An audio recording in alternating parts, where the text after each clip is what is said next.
DPO Toba Syed Karar Hussain के हुक्म पर टोबा पुलिस का गुज़िश्ता 24 घंटों के दौरान मनशियात फरोशों के खिलाफ क्रैकडाउन।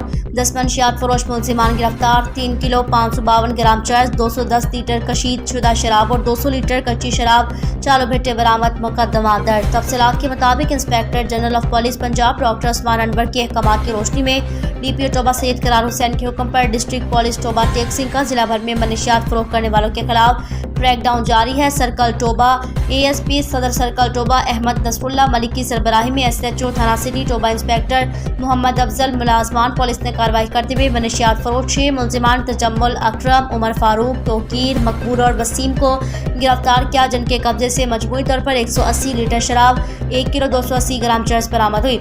सर्कल पीर महल के डीएसपी पीर महल और थाना अरूती अली उमर आइमा मुलाजमान पुलिस ने कार्रवाई करते हुए बदनाम जमाना मनशियात फरोश मुलजिम अमजद उर्फ बाबू को काबू किया, जिनके कब्जे से 30 लीटर कशीद शुदा शराब, 200 लीटर कच्ची शराब और 510 ग्राम चरस बरामद कर ली गई। District police officer Toba Tek Singh Syed Karar Hussain ने जिला भर के एसडीपीओज, एसएचओज और इंचार्ज सीआईए को हिदायत जारी की कि मनशियात फरोख्त करने वाले मुलजिमान के खिलाफ भरपूर तरीके से कार्रवाई अमल में लाई जाए।